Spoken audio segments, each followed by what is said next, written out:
Welcome everybody to the Uncensored podcast. You can tell it's our first time with this.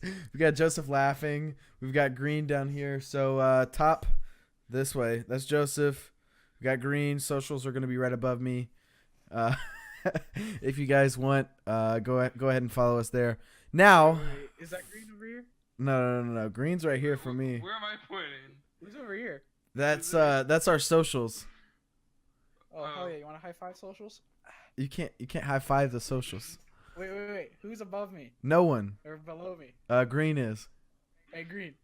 Yeah. No, the other way. Other way, dummy. He's below you. He's below you. I'm below you. No. Like Joseph, you're above him. Let's re-record this. No. Welcome, guys. The title for today's podcast is going to be Collegiate Superstars. And for that, let's go ahead and introduce everybody. Joseph, go ahead with your introduction. Tell us who you are, what you've done, and what you want to do.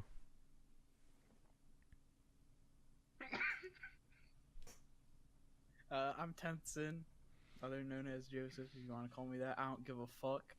I played Counter-Strike my life. That's basically it. If you see me in game, I will kill you. Sounds good. All right, Green. What's up, guys? I'm TheGreenVortex. I've been playing games for a long time. My first game was Pokemon. Got a Game Boy Color for Christmas. But my first console game, the first game that actually got me into gaming, was Halo Combat Evolved. Dude, I love the crap out of Halo. I still do. Hopefully, the next Halo game will be a lot better. But yeah, I'm very mediocre at games. So if I see you in game, you probably will kill me. I don't know if the next Halo will be any better than it has been, because the last two have been some trash. This man said, "Hey, Haler." Haler? You got a Haler? We got a boy from down south Texas. We don't know if he speaks English or not, but my name, as you guys may know, you may not, I'm StayFly. I have done quite a few things in esports. We got resident sleepers over here, but I've managed orgs. I've owned orgs. I have played for orgs. I've played competitive Rocket League. I played competitive CS for a little bit, and that's about it. That's me. You'll get more info later on, but let's go ahead and get into our first topic. Should athletes be paid in college? This is, baseball players, football players, pretty much anybody that's playing sports in college. Do you think they should be paid? Nope. Okay, why is that? Why do you think they should not be paid? Okay. I would say, I don't know the exact number, but a lot of them, you would say, are getting scholarships to do that sport, okay? All right. So they're basically already getting paid. Mm-hmm. So, why would they need money on top of that? So you're saying scholarships over the top should completely take it without any type of supplemental income or anything like that, right? Yes. Okay. It is paying for their education. Gotcha. Green, you got anything on that? So the way I see it, anything can happen in sports. You see students go to college for sports all the time. They get injured. Boom, screws up their career. They can't do that anymore. So what I feel like is if they go there for sports, they should focus that sport and only play that sport. No matter what happens, if they get hurt, they should still be able to take classes for as long as they need to graduate with no extra cost. Gotcha. So are you on the side of paying them or not? Well, if you look at the universities and stuff, that the bigger ones, yeah, they make bank. They don't have to pay them a shit ton of money. Obviously they're right. not gonna make as much as NFL players or NBA players, but just something. Okay, so you're on the side of paying them a little bit. They don't have to be paid like NFL players or NBA players, but giving them something. Yeah, what a bartender would make, a hot bartender. Okay. Gotcha. Gotcha. All right. Quick thing. Do you think they should get the scholarships plus the supplemental income, or do you think the supplemental income should be over the top and make them pay for their school and stuff like that, like other students would, or if they have academic scholarships, they can continue with that? But do you think if they're solely based on sports and stuff like that, should they get their scholarship as well for sports? I think they should get both. Okay. Gotcha.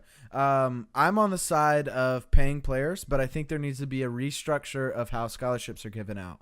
So I'm kind of on your side, Green, where I think players have the ability to make schools a lot of money. However, if you start paying players, well, what's to say, the quarterback isn't worth more than the left tackle, or the quarterback isn't worth more than the baseball player that's playing, second base or something like that. So that's where it gets difficult. I think there should be a double side there where they get scholarships and they get paid, but I think it should be at a low level of payment. And it should just really be it's like, hey, you're risking your body for our school, and you're risking your body for pretty much our gain in payments and stuff like that. Like, they're making, you said it, they're making buku's amounts of money.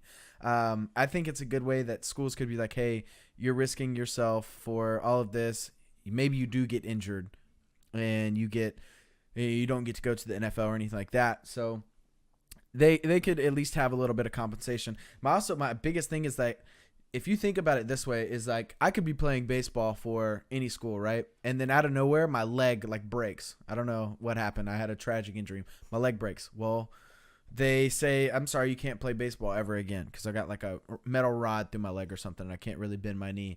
Well, then maybe that baseball scholarship that I was on goes away because I'm not playing. Why would they keep scholarshiping me?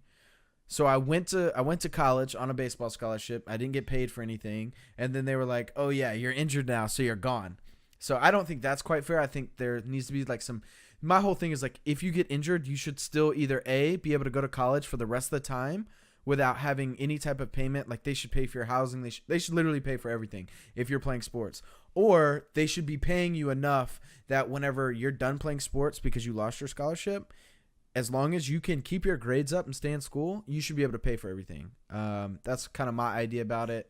But I don't know if you guys have any arguments or anything about that. I totally agree with what you said. Okay. I was basically trying to say the same thing, but I'm very terrible at explaining stuff. But I agree, because they get hurt more often than not, and some of them are serious injuries where, like you said earlier, they can't continue playing. Right. They might not be able to play ever again, and that sucks. They need to have something to fall back on, and most of the time they don't have anything to fall back on because that's not how it's structured right now.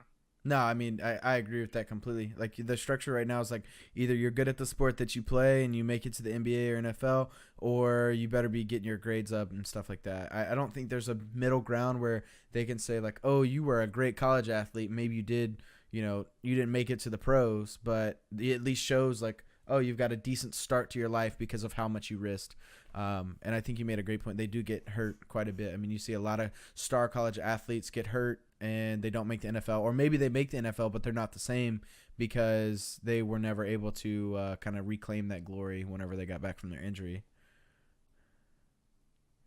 Joseph, anything? I see you laughing.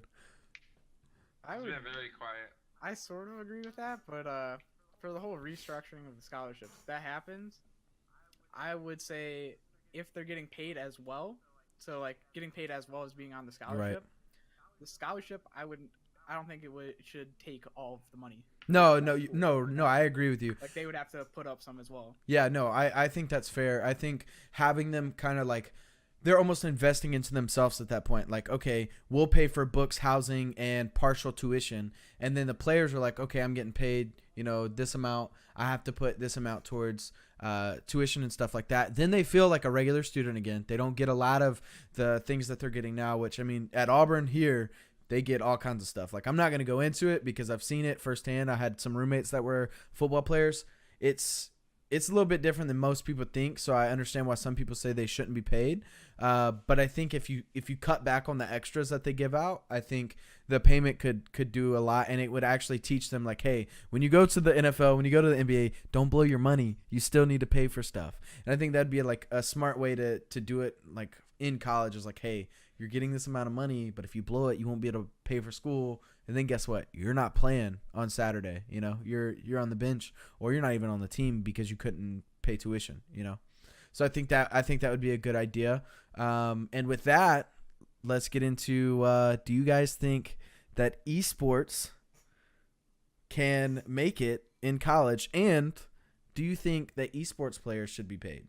because there's not really a physical injury that can take place right away. But you do have chances of arthritis later on, like the same struggles that all pros have nowadays. But do you think the college scene will take off, and how could you structure it to make it work?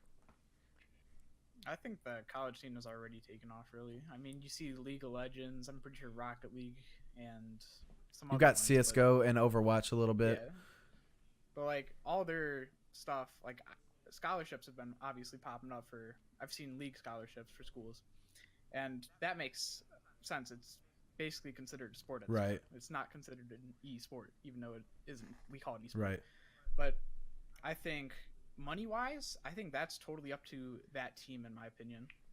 I think it would be different than the regular sports, just because the regular sports, you're in there, you do have a chance to get hurt, like, instantly. Right. Esports, it's going to take a while until you develop the injuries. Yeah. So I would say it depends, like, what they place in tournaments. Like, if they placed in money in tournaments, I would say that money should go partially back to them. But do you think tournaments at the collegiate level should pay players if you win? Because that's like saying, okay, you win the national championship, should then the winners be paid? Because the schools get payment, obviously. Or do you think it should go into bonuses, like kind of what they're doing right now, and in a sense of, like, if you win this tournament, you get some scholarship money or stuff like that? I think that's a good middle ground, because a lot of players aren't being paid. Like when I played for Auburn for the Rocket League team in the summer, like whenever I was coming into, I think my sophomore year, the only tournament that they had was a CRL, like into the summer tournament. It was like back to school bash or whatever. And you got a t-shirt and, I'm trying to think, like, I think it was just like a t-shirt and something else. So I got a free t-shirt and some stuff like that. But I don't think there's a way to monetize, tournament placings, because once you do that, I think you get into a really big gray area. I would say it's different. Like, back then, like, obviously there wasn't as many tournaments as there are now. Like, right. League tournaments in schools are super high at this rate. Like, almost every school probably has a league team. And I think as that grows, so will prize pools and everything for the colleges, which the colleges can easily be funded by sponsors. Oh, yeah. I would say it should be sort of like how an org does it, but the prize pool, I would say majority of it would go to the players instead of the org. Okay, so you're thinking like structured almost kind of how old Optic was, where players make the money off of the tournament placings, the schools or orgs make the money off of the sponsors, and pretty much like selling seats and stuff like that. Okay, I can get with that. Green, what you got? I totally agree with what he said. Right now, I don't think those esports teams are definitely not pulling in as much money for schools as traditional sports are. So I think that is a good way to do it. The school will get a 100% cut of the sponsorship, selling tickets and seats, merchandise as well. But obviously, and so placing and tournament stuff, that would be pretty much performance based your pay, so I like that. Okay, so you like the pay option? Yes. Okay. Question for you guys: do you think it should be one team payment, where like say all three of us are on a team, right, and we place second, however we're getting hard carried by Joseph or something, right?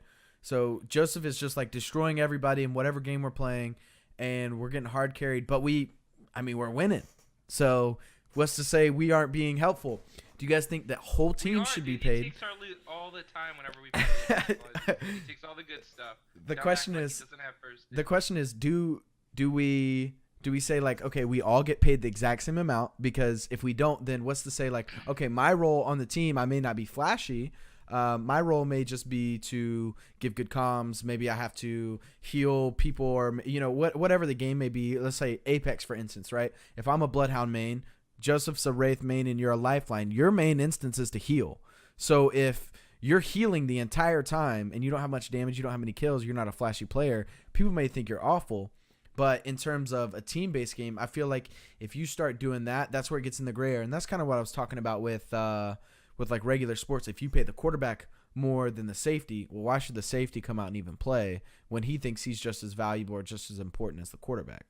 I totally agree. So you think team payments just flat rate? Yeah, it should be flat because it's a team game. Nobody should think they're better than anybody else. Okay. As a team as a whole, if they think they're better than another team because they're going to go in there and whoop on some ass, that's totally fine. They Right, should yeah. think that. I agree. Winner's mentality. Yeah. Joe, what you got? I would say the same thing. Flat rate. I mean, you could even look at the first Twitch Rivals tournament. Yeah. Dizzy hard carried. Oh yeah. Like hard carried, and like you could people obviously said, "Oh, Ninja doesn't need the money. He should give it Dizzy." Boo-hoo! It's a team effort. Yeah, yeah. I mean, if Ninja wasn't there, damage. I mean, he's doing less damage, but like, he's still supporting that role. Yeah. So he's helping out the team. I mean, think about it. If King Richard or Ninja aren't there, I don't think Dizzy hard carries. I think he hard carries, but I don't think he can sufficiently get all those wins. You know what I mean? Like he can't 1v3 every single team. They did a part and they definitely helped. Now, did Dizzy carry? Yes, he carried hard as, his backpack was big that day. But I don't think you can get into that gray area because you take one person out of that team, maybe they don't place as well. Maybe they get last place. You never know. I don't think that would happen because of Dizzy's skill level, but I agree with you in a sense that you have to allow the entire team to be there or it'll or it's going to click clack like your keyboard. It's all good. But like it'll just like you can't get the exact same results and you can't expect it to be that. Now, one other question about college esports. Do you think that some of them will fade away, like certain esports in general, like say Rocket League? Rocket League's not a huge viewership based game. And I don't know if it could pack seats out like League could or Overwatch could in a environment of college. So let's say, for instance, every school builds a stadium, right? And we've got Rocket League that plays on Monday nights. You've got basketball that plays on Tuesday nights. You've got Overwatch League on Wednesday nights. Then you've got to compete with, say, volleyball and League are on Thursday nights. While these are all different markets and different audiences, I think it's going to be a difficult time selling tickets to, say, Rocket League on a Monday night over the fact that they could be like, well, we won't go to the Rocket League tournament. We'll go to the League tournament because they share a lot of the same audience. And maybe they're like, oh, we'll go to the League and we'll go to the basketball game on Tuesday. And then, you've already sold, X amount or you've gotten X amount of money from people. I don't think the smaller esports would prevail in an actual collegiate field. I think it would have to be done differently. So kind of like what they're doing now, I think online is about as far as it can go. I don't think it'll grow past that. I think you try to start putting arenas in for every esport, it's not going to work. I think you maybe League and Overwatch possibilities, but I think at that point you have to turn orgs into feeder orgs, or not orgs, schools into feeder orgs. Like you have to have schools that are partnering with these larger orgs, and then it kind of gets gray again because do you sell your player to that org or do you just help them sign to that org? Where does the kickback come from the school training them, making them compete, making them a better player, giving them that atmosphere to compete in? Where do they benefit? Because it kind of seems shady if a school's like, oh yeah, we're going to make $100,000 off of Joseph over here playing CSGO. And then we're only going to make $10,000 off of Green right here playing Rocket League. At what point do, outsiders look in and they go, wait, hold on. They're making money off of these dudes going to school for them. And then they look at football players and they're like, okay, maybe we should sell contract. Schools are thinking maybe we should sell contracts to the NFL or the NBA or all these different pro teams. Where can you see it drawn the line? Because I feel like if schools allow players just to come in, maybe they go 2 years and then they sign with another team. Well, that school just invested, 2 years of resources into that player, and then they just signed to a pro team and now they're gone. They don't make any tuition. They make pretty much nothing. Do you think there's you have to go all 4 years if you get a scholarship to the school or what? How do you guys think that'll play out? Like, does it fade away with that, with those rule sets, with the greed that people want? How do you think that rolls out? I would say it has to be there's a lot of gray area in that spot, but if the school is gonna partner up with a esports org, Mhm. say like a random school in LA partners up with Cloud9, okay? It's a little shady if the school's just like, oh, we'll sell you this guy for this much, because you guys are partners at that point, where they're helping you basically build the esports scene in your school, Right. where I could see it at a later date is what I'm basically saying. Like, not at the start, but later on, if you have the players that are actually just dominating, and an esports org comes up to you, I would say yeah, you could definitely sell them. Okay. With that, are you talking about like so as you guys can tell, big Optic fan. If Optic partners with a school in Dallas, right? And they're like, okay, we're gonna help you build out your esports thing. Are you saying players then are technically Optic players in training, or are you saying they can go wherever until at a later date, like when everything grows up and you know you see maturity in that scene? Do you think then they can start feeding directly to teams, or like you know, give me more info on what you're kind of saying there with the with like the feeder type system? I would say it's sort of like a almost like a title sponsor in a way, Yeah. where the school, they would be considered Optic as well, just like maybe a lower tier of Optic, like Okay. Optic Academy or some shit. Yeah. Like they wouldn't, but they would go under the school name first, because obviously it's their school. If they're getting a scholarship to go there, the team name's gonna have to be on there. Oh yeah. But Gotcha. then if Optic decides to partner them, and then they're gonna end up possibly picking them up, I would say yeah, like they should be on there as well. Okay, so it's Then like, oh, they're it's almost like technically a, in contract. it's almost like a first pick, first thing. So I'm guessing that school would bring in all this talent, they'd raise them up. Optic goes, okay, I want him. The rest of you can go wherever. That's what you're kind of saying. Is like they get first pick, and if they're good enough to go, they're good enough to go. If they're not, then you know you guys can find partnerships elsewhere. You can transfer, you can go wherever. So I kind of get that. They're under contract with the team until the end of their scholarship time, and then they can be released or wherever. I like that. Green, you got anything to say about that? I agree for the most part. Because most of the time it's gonna be hard for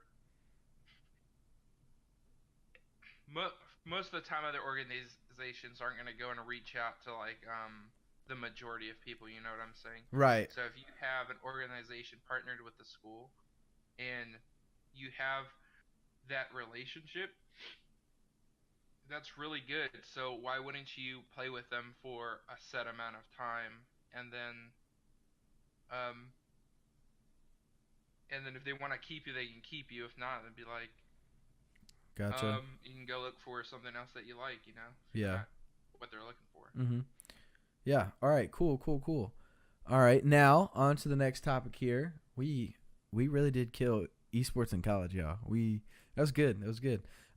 Who currently has the best structure in terms of a league, whether that be LCS, Overwatch League, COD, CS, et cetera, et cetera? You can list off whichever one if you think there's a better one that you've seen.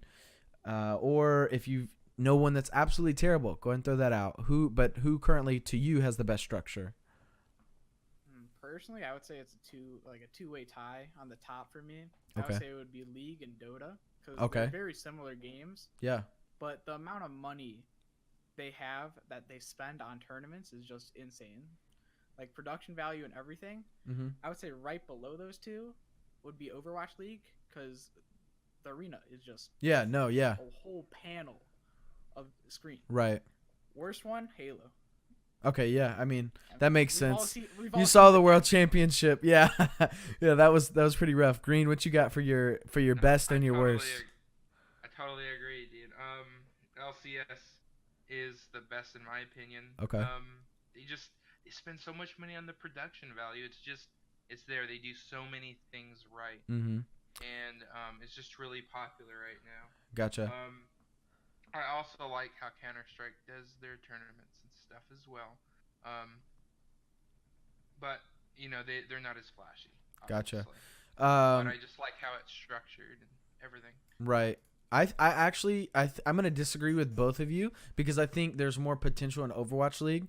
I think Overwatch League actually has the best structure. They don't have it down pat yet, but I think the way they've built it out, where each town has their own team. So Dallas has their team, Houston has their team, London has their team, all these different Overwatch League teams. But I think what they should do, and this is kind of what they thought about doing at first, is that they should continue with the whole play at a home game. Go to Dallas to play, go to London to play, go to Shanghai to play. There are some travel issues, but think about it. Like CS tournaments do it all the time. You've got TI that does it. You've got Worlds that do it, where they travel different places to play these matches. But I think like once you do that, like you unite, but behind a city, it's almost like football or basketball at that point. You've got a pro esports org in your area that has a spot, and you can go and sit down and enjoy a nice, Overwatch League match with, concession stand and all this kind of crazy stuff. It's like, man, it's real at this point. It's not just like, oh, I'm watching on my computer. Because right now, all the esports are on like in venues and on your computer and stuff like that, but they're all in pretty much one area, Los Angeles or California. They're pretty much all played out of California. And for people like me, I'm on East Coast, Joseph's on West Coast, Green I think is Southwest, but It like for me, it's hard to get to California. Even if I wanted to go watch a league match, I would have to take out almost a week of my life to go watch. Whereas maybe if they had, cities that they went to, maybe FlyQuest was on the East Coast, I could go see a FlyQuest versus whoever match and watch that. And they could still have, the different ones at LCS and have just like a random show match at these places. I think that'd be cool. But I think Overwatch League has the best format so far, and I haven't seen too many complaints. I think there's just some growing that has to happen there, because there was a lot of money put in at the beginning, and it's kind of looking like, where's the viewership? Where's everything else? I think you get into putting them into towns, I think you get your viewership back. I think you unite around a city, and I think it helps a whole lot. Now, with that being said, I have some issues with CSGO and their tourneys. So for me personally, I played for a while and I kept up with the scene for a while. I bet on matches, watched pretty much every major with friends, all kinds of stuff, right? You're chilling, having great times. But now, dude, there's so many tournaments. There's so many different pro leagues. You got Face It Pro League, you got ESL Pro League, all these different things. Do you guys think, and this is kind of like a personal thing, I think this way, do you guys think that Valve should step in and say, this is going to be the pro league, you guys are going to be franchised, and this is going to be where you play at, kind of like LCS did, where they were like, okay, cool, all these small tournaments are coming together, but we need to unite. You think Valve should come together and be like, hey, Astralis and you other big team, Navi and Virtus Pro, y'all are all coming to this one pro league. You're all going to play your matches from X day to X date. And then you're going to have a playoff, and then you're going to have a championship. Then you're going to have an off season.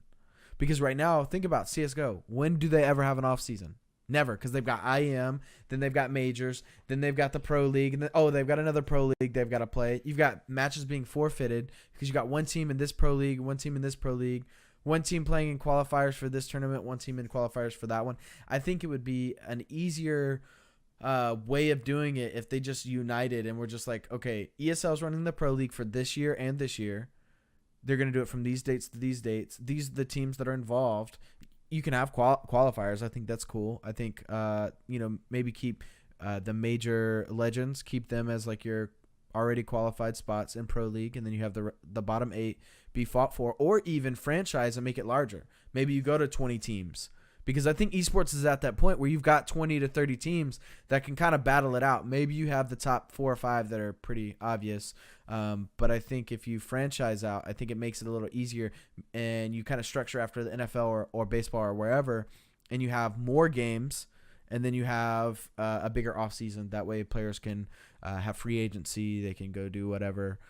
They can train, kind of do their own thing, maybe have vacations, because, you're starting to see a lot of burnout in the CS community. I think that's not really like Valve's fault in a way. Okay. From me playing Counter-Strike, Valve has slowly gotten into Counter-Strike. Mm-hmm. Obviously, if you see it at the start, there was no $1 million tournaments for Counter-Strike. Valve puts up $1 million for every major. Right. They obviously care way more about Dota 2, and you could tell that because they just throw up tens of millions for them. They don't care about the price for them. But I think CS is slowly going that way. Like, obviously, I mean, I'm pretty sure that was one of the first esports to be put on TV as well, which E-League does amazing production for that. Oh yeah. But I think that's slowly heading that way. Obviously, like the pro leagues, basically anyone can create a pro league at this point. Yeah. Counter Strike. I would say that's potentially Valve's fault. If Valve took control over that and sponsored that, it would be totally different. But Valve does sort of have a say in the pro league, I guess. Yeah.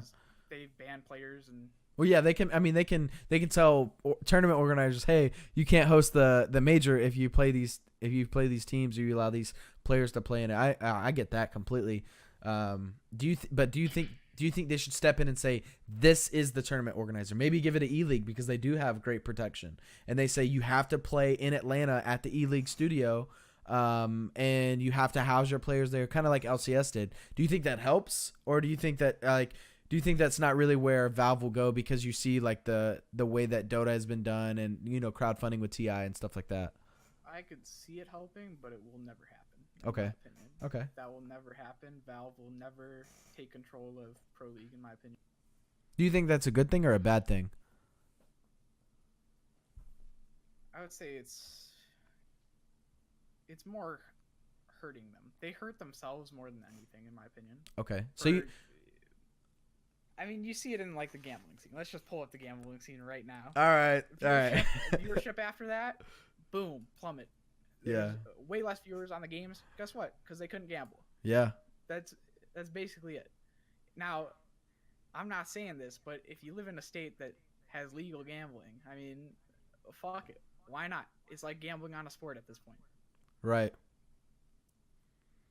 I feel that. I think a big thing with Valve is like they've been so hands off, and they were so hands off for a long time with CS because it seemed like it was like their bastard child. It was like, we like the esport, we're not going to put up money for it though, we're not going to crowdfund it. We're making so much money off these cases, these skins and stuff like that. I feel like they got lucky with skins. I think CS:GO, like in general, before skins, was a dying game. I think everybody really wanted to play 1.6 still and continue on with that generation of that esport because they were enjoying it. The game was good. There were so many flaws with CS:GO in terms of gun balance and gunplay, and then you put in skins and everybody's like, oh shit, let's go crazy with this because you could gamble, you could buy skins, you could get a knife, all that, and they just keep giving us cases, but they don't give us structure, anything like that. But I feel like that's kind of Valve though, is they want to be hands off. But like you said, I think it's hurting them more than anything. I think they need to, hey, take these hands and throw them right in and kind of perfect their baby. Because, I mean, realistically, it's their product. They should be the ones doing it. It's not like the NFL is like, oh, we're going to allow all these other leagues to run the game of football. No, they're like, no, this is our game. We were some of the founding people in it. Let's run with it. And so, I mean, Valve, in my opinion, Valve should make the gambling site. No. I don't think they should do gambling because they already have gambling in the game. Right? Yeah. I mean, the cases. You have a chance to get an item. That's Yeah. literally gambling. But It's they could integrate. Yeah, exactly. They could integrate that into something bigger for matches. In my opinion. No, I agree with you 100%. Like, put keys on specific teams, and maybe you double your keys, or maybe you get like a small return on it. Like you bet 2 keys on Na'Vi to beat Virtus Pro. Okay, that's an obvious. So you're probably only gonna get your keys back plus maybe a cheap skin or something like that. Because that's the thing though. Like you can't. I don't think it should be game specific. Oh, okay. I think it should be like semifinals, finals. Like. Okay, gotcha. Specific. Like it shouldn't be like, oh, that team beats that team, because that's a 50% chance. Right, yeah. So you're saying like you bet at the beginning of a tournament who's going to win, and at that point you can double your profit, triple, or maybe even just lose it all. Okay. Yeah, so it's like the Counter-Strike Pick'em challenge. Yeah. If you've ever done those. Yeah, I've done it. It's like that, but instead of that, you put keys on the team and you have a chance to get money back. I like that. Yeah, but then I mean you got to think about it that way. Then Valve has to admit that there's monetary value in skins, because that was a big thing for a while. Is that they didn't want to claim monetary value, but they have a Steam marketplace that you can. That literally says you can. Yeah, exactly. It has value. I don't understand that. I guess because you can't withdraw money from Steam. I guess that's their way. But everybody knows OP skins. You've got all these other avenues that you can do it through. It's not difficult for me to PayPal you $100 and you give me a skin. So I think they need to kind of relook at things. Maybe they go through a couple lawsuits because of all the gambling sites and stuff like that, but they hone it down and they're like, hey, like these are the guidelines you have to run a gambling site. If you don't, you're getting sued by us. And they've got so much money, their lawyers are they're gonna take the whole site down, all their money they've ever made, and probably their livelihood after that, because it would just be like, hey, you're now working for us, and you have no option to do anything else. So, I think that's kind of where they should lie. Green, do you have anything for terms of maybe restructuring CS:GO's Pro League, the gambling, anything like that? I agree with what Joseph said. It's obvious that they're not going to take on the hands-on approach that they should, and it's hurting them. Because look at League of Legends. When it first started, it's exactly how CS:GO is now. There's a bunch of different organizations running smaller tournaments and everything. Riot stepped in. They're like, you know what? We're going to take control of this, give it some structure. They did. What happened? Esports blew up. They made it into what it is today. They popularized it. Esports, what it is today, is because of what Riot did with League of Legends, Oh, no, for sure. Maybe that's an unpopular opinion, but I totally believe that. If Riot did not step in, esports would probably be totally different today. I feel like Valve would have obviously not as big of an impact as Riot did, because it's been done, but it would be a lot better than what it is now. I feel that. I feel like it would be almost dominated by console esports. If Riot never steps in, I think Dota stays big, but I think Halo still kind of reigns supreme because they had the first TV deal. They had the big deals going through there. You had Call of Duty for a little while that was chugging along. Until they hit their spike with Ghost and they fell off from there. But you had Call of Duty dominating for a while. Like, viewership was looking good. 100+ every tournament. And then after Black Ops 2, everybody's like, okay, these games kind of suck. Give us Black Ops 2 again. Maybe franchise out of Black Ops 2, Call of Duty takes the cake in everything. And maybe they're the catalyst. But no, I agree with you. I think LCS, like, the way that Riot stepped in, propelled esports to a much bigger platform, because now, like, when I working at my work, when people come in and they're buying keyboards or buying gaming computers, they're like, oh yeah, I play League and I'm this, blah blah blah. I don't hear many people coming in, yeah, I play Call of Duty and I'm trying to go pro. No, you hear League, you hear Dota, and you hear Fortnite now. But that Fortnite's just because it's such a big game. It hit viewership very well. It was an easy game to digest. People could understand it. That's what was great about that game, is that it opened the scene to more people, but I think it opened the scene to people that probably shouldn't be in the scene, because more mainstream people are now looking at esports and they're giving it a different idea than what it was. I mean, you've got these big dollars that are coming in and almost changing the scene for the worse in some cases. You've got some owners and some orgs are doing great with their money, but others, you see them come in, they're like, oh, we can make all these changes, we can make it better, we'll make it like real sports, and they don't know anything about esports and kind of ruin it. Going back though to the tournaments in CS:GO, do you think the amount of tournaments are actually deterring players? Do you think more players will retire, kind of like what Shroud did, Skadoodle did for a while? I know Nothing retired and then came back with Complexity for a little bit. I'm not sure if he's still competing, but you do see a lot of these players kind of, okay, I'm throwing in the towel. Maybe I'm not the best player in the world, but I grew a big audience out of it. I'm going to go stream because it's so much easier. I don't have to travel the world and I make my own hours. Do you think that's going to be a big thing? And do you think the structure plays into that?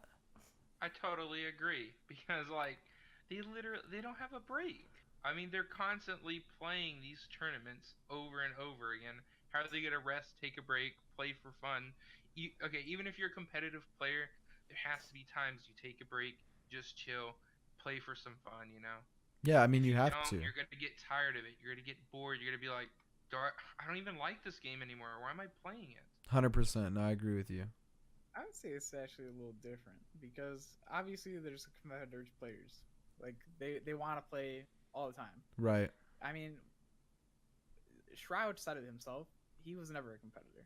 He only played pro because he was that good, and he was just like, fuck it, why not? Yeah. Like, he even said, like, I just didn't want to play competitive anymore. Obviously, he saw that he was doing worse in the game, so he was just like, okay, maybe it's time I should take a little break. Yeah. So then he went to streaming. Obviously, it blew him up even more.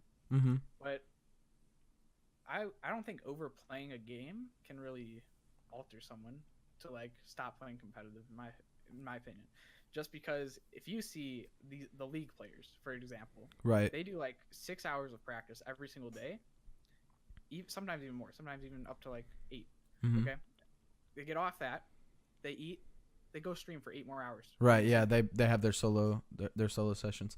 No, I get that. I think there always be a place for competitive players in a sense of like, you're so competitive, you're gonna do it.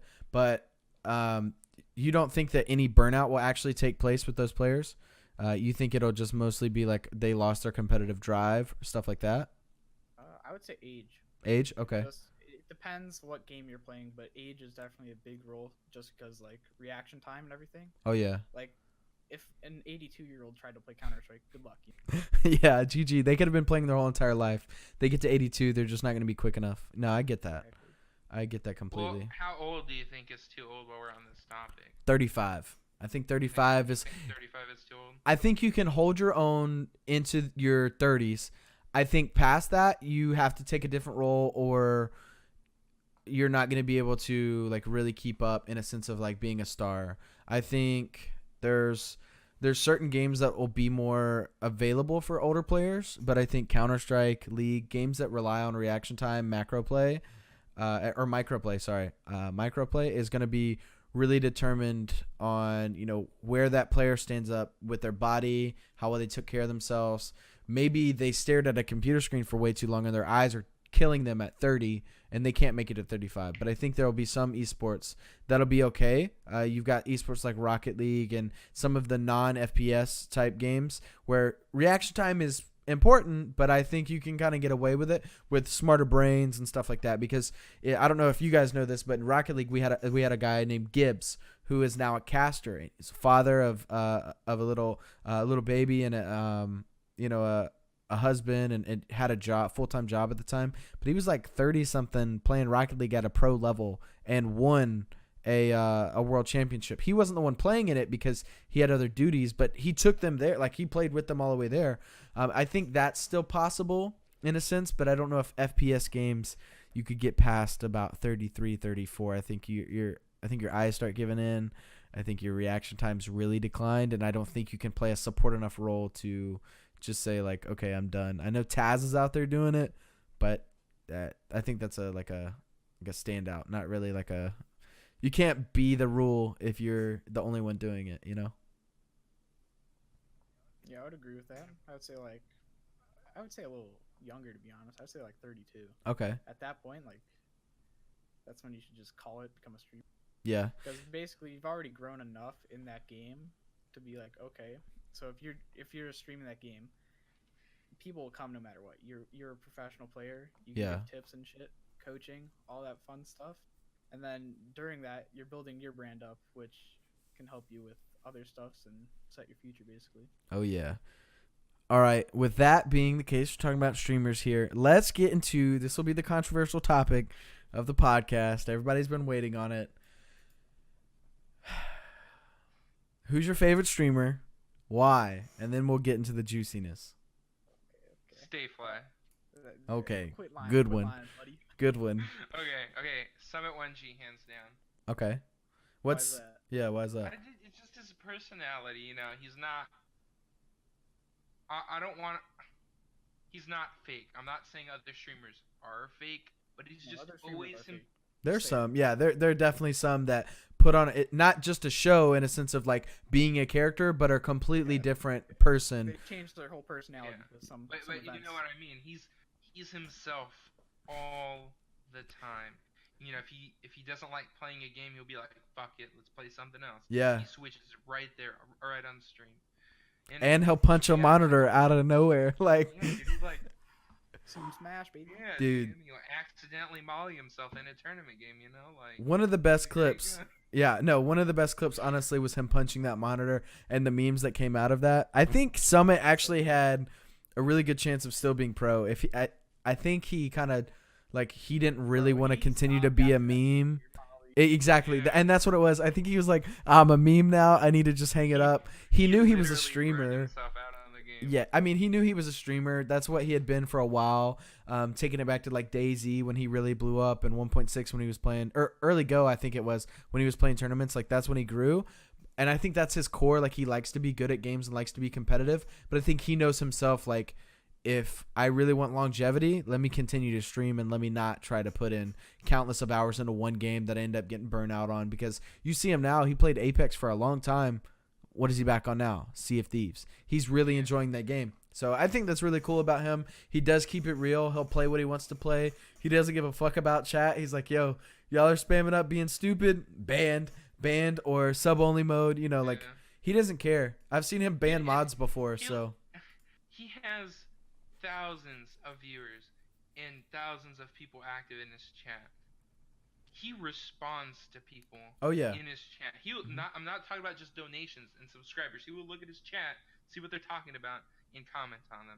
And individual people too. Yeah. You know what it takes to be a good streamer. You either have to be good at the game, funny or entertaining. You know, he has all of that. Not just one, not just the other. He has everything. Nobody in this world is perfect. I don't think anybody in this world is perfect. But if there was somebody who had the title of perfect streamer, he would have that. Not Joseph, not TenthSin, you know. Maybe StayFly, he would get there one day, but definitely Summit 1G, dude. He's my favorite streamer. He's inspiration. He's amazing. Gotcha. Hope to meet him one day. That'd be cool. Joseph, who's your favorite streamer at the moment, and why? I would say his name is Veritas. Veritas? Okay. Yeah, he's a EFT streamer. He literally he still has a full-time job. He's a Twitch partner. He's a software engineer. So he streams in his free time. He makes music in his free time. Well, I'm making that money in his free time. Okay, so he's just grinder. He's a grinder. He's a grinder. Plus, like, if you go in his chat, you say something stupid, he'll be right. He'll just hit you with a harsh comment, and it's fucking amazing. You say something stupid, I'll say something stupid right back at you. Yeah, you like that aspect just because he keeps it real and he just doesn't care. Well, yeah. Do you like if he like sees someone like almost shit talking his gameplay, he's gonna be like, "What the fuck are you doing?" Yeah, why are you watching me? Hello. Like he actually like is probably like one of the most genuine people. Yeah. Probably on Twitch. Plus, he literally reads every single thing in his chat. Like, obviously, he doesn't have that big of viewership. He has, like, around 500, sometimes 700. Right. But, like, he will literally read every single thing in chat. That Does he? Okay, question for you, because I don't get to watch him. Does he get a lot of donations? Has he made it to the point where donations are kind of rolling in pretty often, or is it still kind of like it's a big thing for him? Honestly, I'm not even too sure about that. Okay. I found him from the video like competition. So he was, yeah. Like, mentored by Giant Waffle. Yeah. So he was one of those. Then he ended up winning that, but like, well deserved to be honest. Like he streamed almost every single day. Like he streams all the time.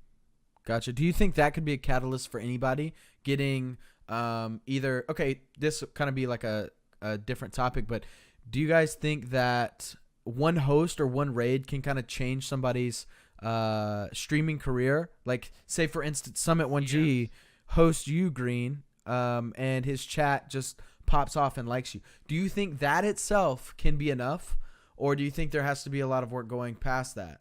Because I've got a weird opinion on that. It's kind of, it's kind of 50-50. I feel like right now the way Twitch is set up, it's close to impossible to get organic growth in Twitch. You have to be posting content somewhere else. You have to get viewership from somewhere else onto Twitch.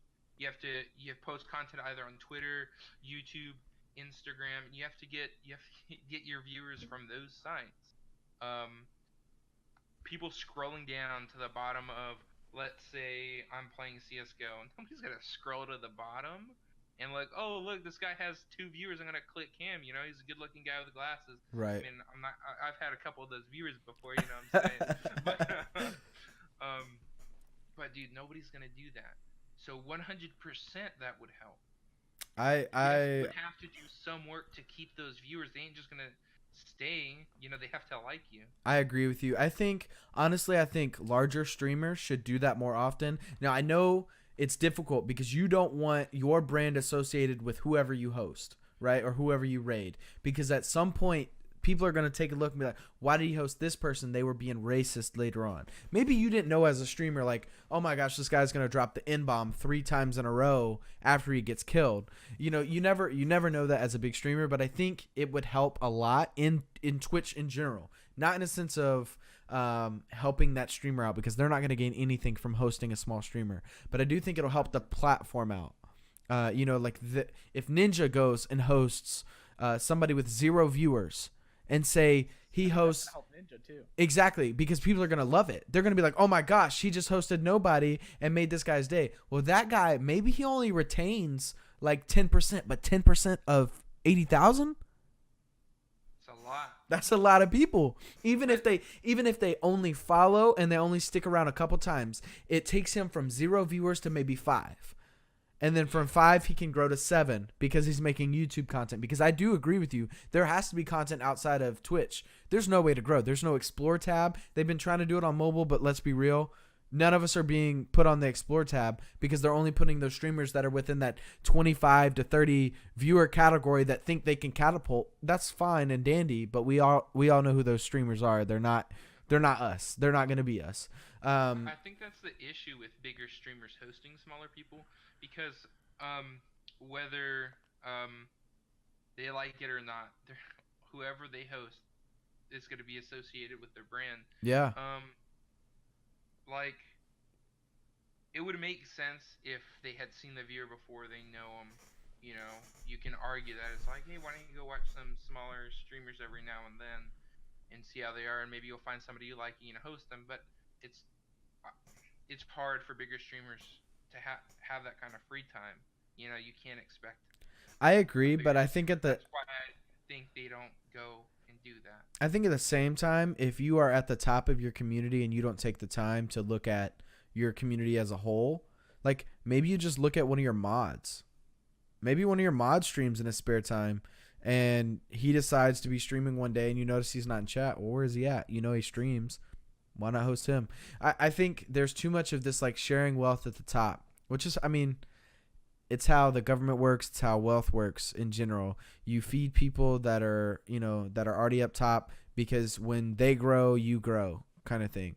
When you feed people at the bottom, you have to rely on them to continue to grow for you to grow. Whereas you throw your 30,000 at somebody with 80,000, well, then you've got this record number that Dexerto posts about, or you've got these news sites that are picking it up and they're like, oh my gosh, so and so had 500,000 viewers in his stream.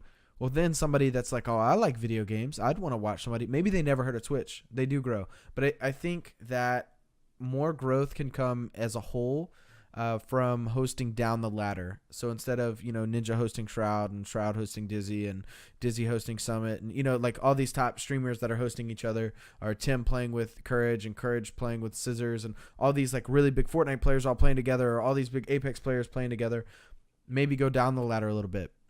Maybe they don't go down to 2, but maybe that creates an atmosphere where, say I have 700 viewers, maybe I go down to 200 viewers.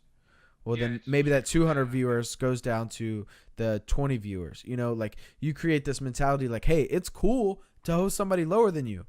Because right now, I'll tell you my mentality. When I go to host somebody, I'm hosting my friends. I'm hosting Joseph if he's online. I'm hosting my buddy Ryan back at home. I'm hosting like all these different people that I have personal connections with, because to me, I want to see my friends grow.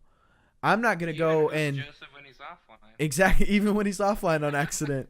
Like, though, you're never going to see me go and host. Like, I've seen it before, and it kind of irks me. You'll see streamers that will go and host somebody bigger than them and hoping for that growth, because, like, you see them raid, and it's like somebody says, oh, who's that? They go click on it.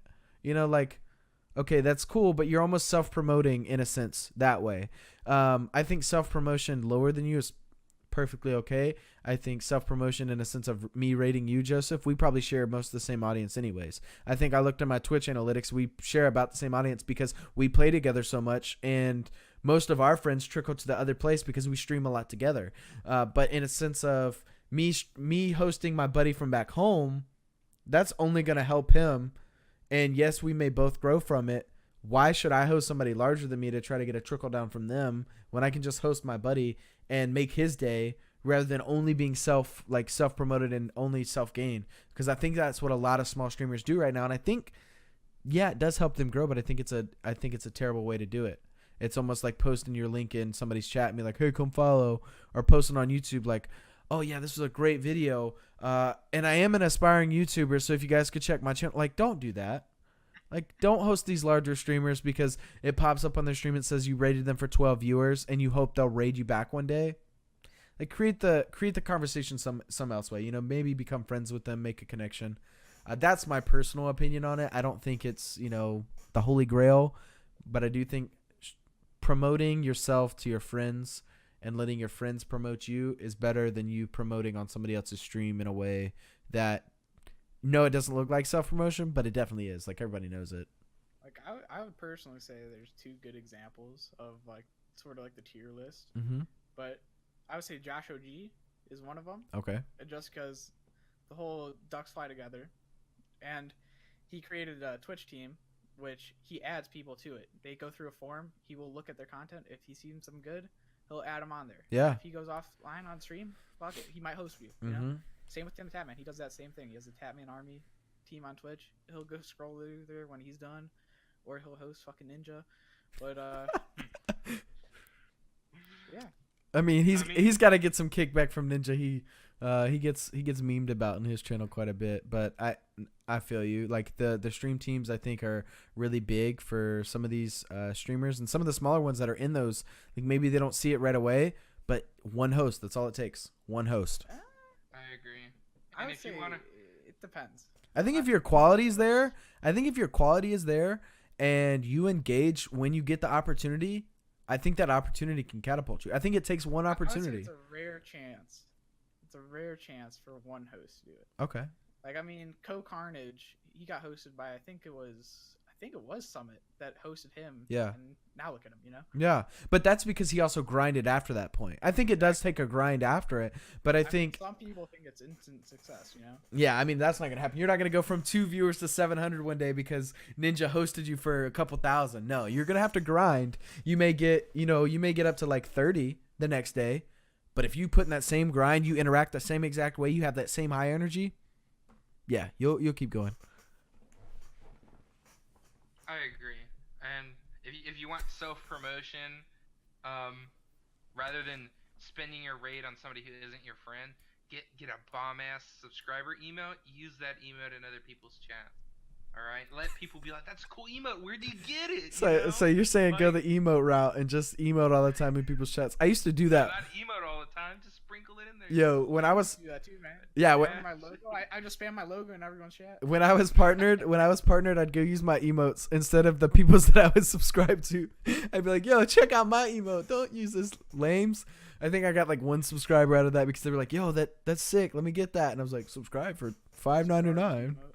It was a garbage emote, but it worked. So in a segue here, I think there are 3 qualities, and you actually pinpointed on 2 of them, Green. I think there are 3 things that you can be as a streamer. One is be really high skilled at a game. So either pro level or just really, really high skilled. 2, yikes. 2, be an entertainer. So you got somebody like Doc. While he is really good at the game, he encompasses 2 of those. I don't think he's that good. You know, he's all right. He's really entertaining though, is he not? Yeah. He said really good at the game. I mean, calm down. There's some games though, like Blackout, he was really good at. But I think you can be either one of the 2. Either really entertaining or really good at the game. You can have a combination of both. But I think there's a third. I think being attractive can help. And this is where we'll get into the... Okay, we're not looking at you, Thickness. But this is where we'll get... This is where we'll get into the controversial thing. Female streamers, and I'm not talking about all of them, because there are plenty of them that do it correctly and do it really well. I'm talking about the streaming, just being a streamer. No, just being a streamer in a sense. Because think about it. You're broadcasting to an audience that is mostly male. Video games are mostly male. While that is a generalization, if you look at the analytics, almost every single channel that's large has a mostly male audience. You look at YouTube, same way. I have a gripe with some female streamers because they're using their gender as a marketing campaign rather than being entertaining or being good at the game. I think there is an avenue for it. I just think there should be more on top of that. I don't think you should just be able to show a little skin or do a little dance and get you some viewers. And Green's gone. R.I.P. to Green. Well, podcast, we're going to take a break. We'll be right back. No, we're not taking a break. I just went to grab something. Is this man changing into cosplay? Yep, that's totally what I'm doing. Is he changing? Yikes. What, you got fake stuff? I'm going to try to open up a second Discord if it'll... Here, I'll open it up in my browser. Because I want to bring up a DM that Joseph sent me just the other day. And it was a picture. And I want to bring this up just because it started this conversation, and this is how we knew we would have a topic for this stream in it. Oh my gosh, what is that? Is that your belly? Are you Tim the Tap Man? Oh. I was so confused. Oh, don't do those pictures. Don't do those pictures. No. I'm not sending those. I'm not gonna name a name, but we are going to talk about a specific type of post that people are like. Streamers are making these type of posts to draw attention to their. Yeah, I'm gonna send it out. They're making these posts to draw attention to their stream. Which you can do whatever you want to market, but I feel like there's a better way than marketing yourself this way. Let me try to find it here. I'll kind of explain before we get into it because I'm not sure which chat it's in. So yeah, send it in the group chat. See if this is it. But there's a no. Send me tweets, like the full tweets, because I've seen it a lot where you've got streamers that have maybe nice bodies, maybe they've got a big audience or whatever, big assets, but they'll use other things than themselves and their gameplay and their entertainment to make their stream a bit bigger. So right now, there is a streamer that every time that you subscribe, they will get up, turn around, half their ass is hanging out. Green, you don't want to put that on there. No, half their ass is hanging out, and they will market themselves that way. While, I get it. You're doing what you need to do to grow. I don't think that's okay for Twitch. I feel like you're hitting a gray area when your clips are being posted on other sites that aren't YouTube and Twitch that rhyme with Schmorm Pub because of the way you're marketing yourself. I don't feel like that's okay. I'm all for streamers that are female, promoting them being female. Cool. If you want to wear a low cut shirt, cool. You have those things. Show them off. Who cares? But don't make it a part of your stream. Make it a part of you. Let it be a part of you. You can do whatever you want. Dress however you want. But we all realize when somebody's going into IRL and just dancing for, hours and hours for donations and getting a little provocative, that it's not just... Let's just talk about body painting on Twitch real quick. Why is this a thing? Oh my gosh. This is a thing. Telling me this is okay? I guess it's okay. I have seen some body parts, but let's go ahead and take the. I would say it's fine. Okay. This is art though. Like, I'm cool with art. That's perfectly fine. So if I want to paint someone's tits, I can paint them because. Why not? Why not? I think Twitch should be. I think there should be a different section for it. No. I think it should be sort of like guns. Obviously, like Twitch doesn't have an issue with guns if you're not aiming it at the camera. Right. You can shoot your gun on stream. Right. Just not at the camera or in a violent way. It should be the same thing for body, I guess. So only in an artistic manner.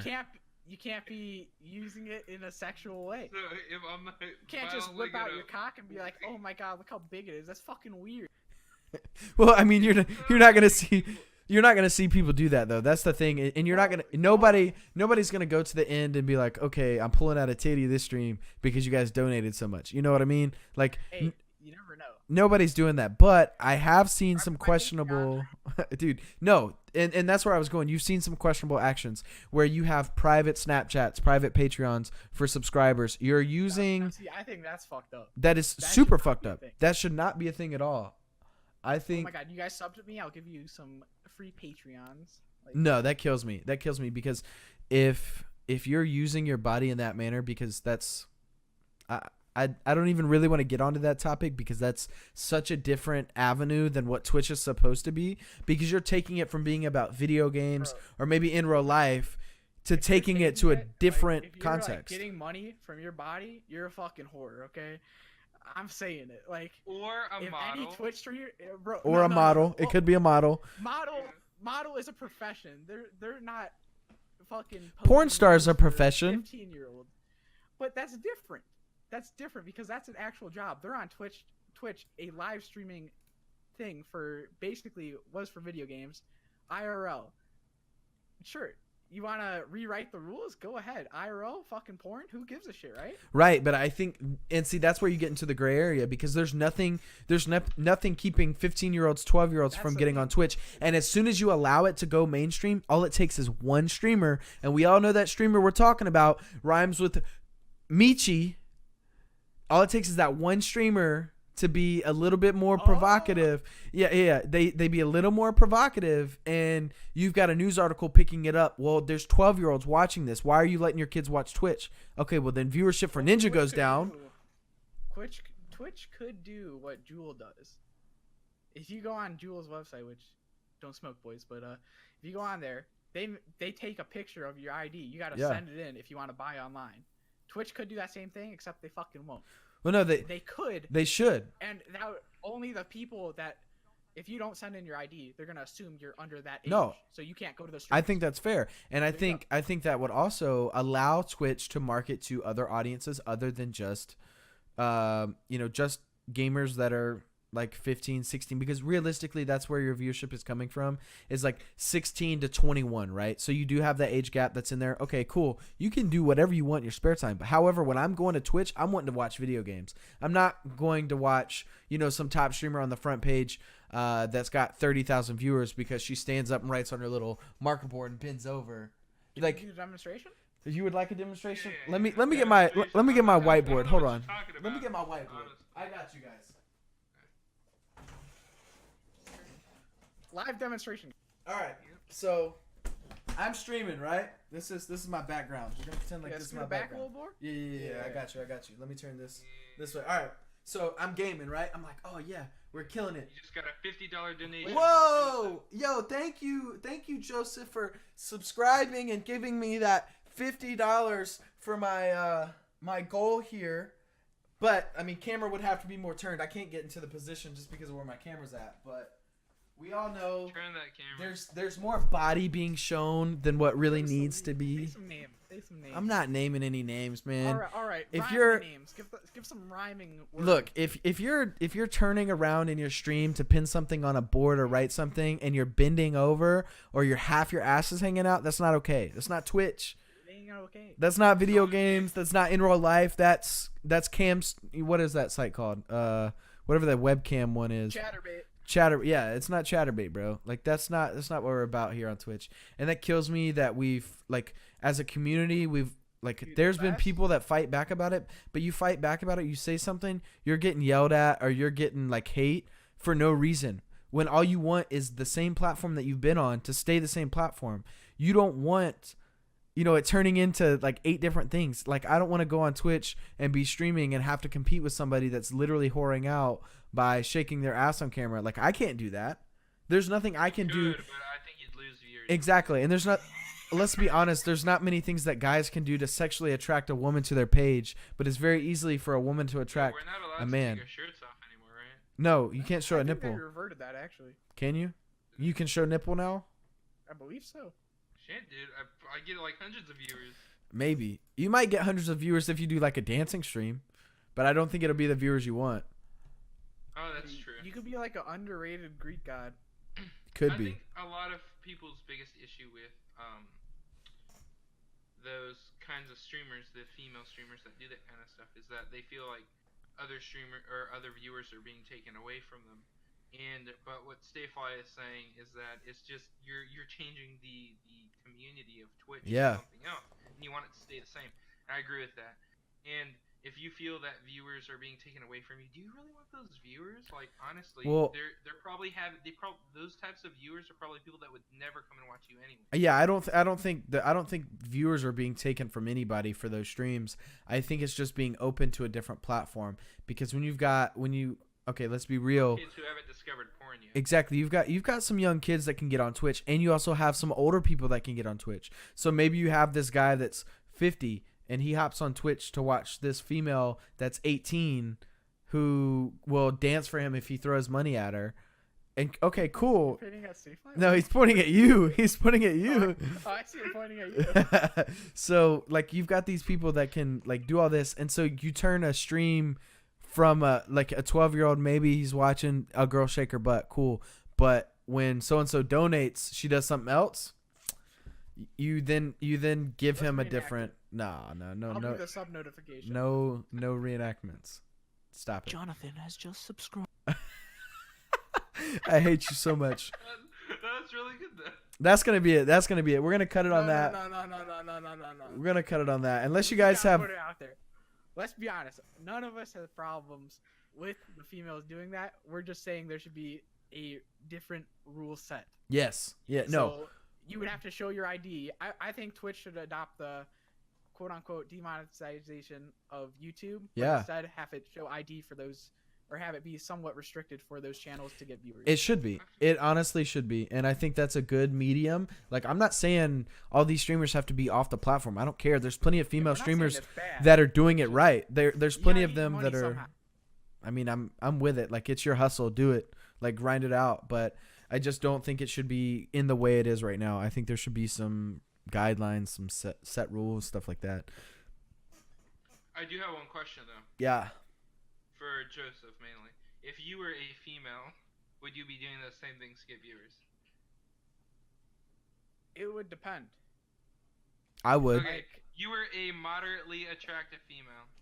Moderately attractive. With then average probably. assets. It depends how much money it rolls in. No, I 100% would be. Like, I'd be drinking That's the on point. stream every single night. I would be getting wild, and I would be going to the edge of TOS. I swear to God, I would be. I'd be going to the edge. I'd be going to the edge of TOS with everything that I did, and I would risk a 7-day, just because you get a Dude, 7 days? Fuck it. Who gives a shit? Right. You get more money off donations. exactly. I don't know, dude. The stories that I've heard What is it? about It's Twitch 3 bans and then you're out, admins right? nowadays. Yeah. You've got multiple bans that you can take. You don't just get like one ban and you're out. You got a 24-hour, a 7-day, and then a 2-week, I think. Then after that, I think they boot you, or they. No, you have multiple week bans if you're an attractive female. Is what I hear. Well. Like if you're an attractive female, those rules don't apply to you. Yeah, also if you're ninja, the rules don't apply to you either. No, we heard that N-bomb get dropped and everything was Everyone okay. heard- The N-word. No, everyone heard Ninja say the N-word on stream when he was singing a song. What does Twitch do? What happened? Wait, I like Logic. Let me listen to that song. I mean, I feel like that's different. You know, it's lyrics. You're singing along to a song. You know, Well, I it's mean, different. if I sing using it- Eminem's verse about if- killing myself, dude, if it's I'm okay.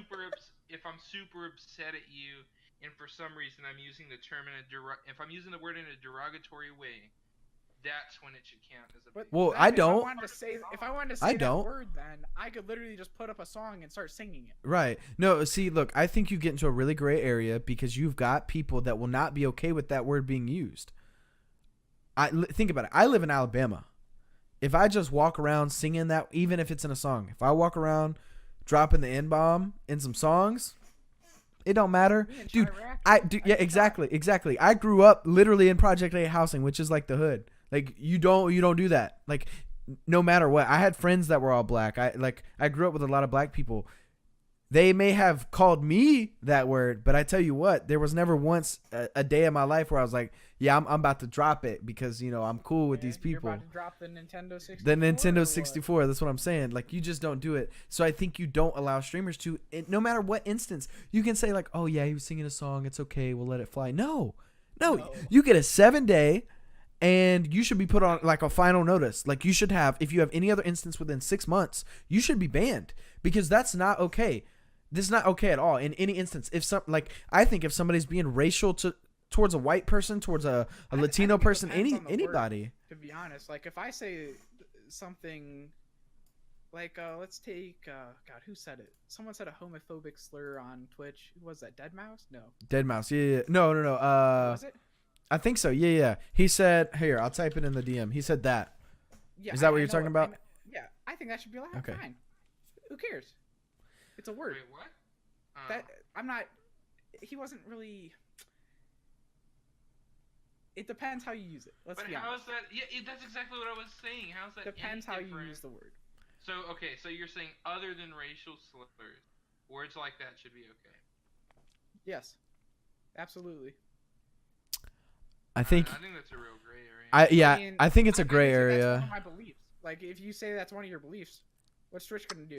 Ban you for not believing in your beliefs, or what? I don't know. I think that's a real gray area because then you get into the terms of how can you classify people by race and gender, but not by how they want to do whatever. I'm not one to be like, hey, you can't be gay, you can't be homophobic, you can't be homo, you can't be homophobic. I don't care either way. You can. Being racist and being homophobic are two different things. Racist slurs just shouldn't really be allowed. Yes, I would say it depends. I feel like that would be like. Would you consider them at like the same level? I think you have to, because if you change, look, there are different backgrounds to that, right?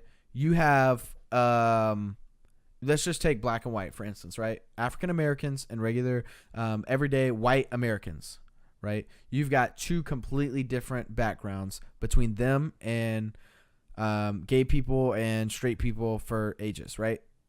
There was discrimination from straight people to gay people for a long time, right? But there was not slavery based on it. There was not like major almost genocides, pretty much. Like there was a lot of lives lost with slavery and all of that happened. And I think if you try to make them equal, you can't. But at the same time, you have to give them their respect, because you do have people that will be offended by the N-word. You have people that won't be offended by the N-word. You have people that'll be offended by someone calling them gay or, a worse slur. And you have people that won't. They'll laugh along with you. They may even call themselves that. Like, I've met plenty of gay people that will throw around any slur that you could think about themselves because they don't care. It doesn't offend them. But as soon as you say, okay, it's allowed, then you have those people that are getting offended. They're like, okay, why can these people be protected but we can't? I think since Twitch is growing so fast, it depends on how it's used. Like, if I say it in a jokingly way, yeah, but then you can. Okay, you're joking. You can make. But that's the thing. People don't know when you're joking online. They're just gonna be like, "Oh my god, you said it. That's 100%." But I think you make our point for us though with that is like, if you try to say you're joking, but I take it as like, nah, that's not cool. Like, don't say that, right? Who's to say who's right in that instance? Twitch chat mostly. People read that. You can't tell if there's fucking sarcasm in Twitch. No, yeah. I feel that. But if I'm the streamer and I'm saying that, you should be able to judge me if you've been there for a while, right? On whether or not I'm sarcastic, joking, or serious. Yeah, I can get with that. I kind of understand that. I don't think anybody should really use any slurs of any kind, like day-to-day vocab. Like, I understand, like, you're joking with your friends, maybe you call them whatever you want. Yeah, right? But maybe just not on Twitch. Maybe separate the two.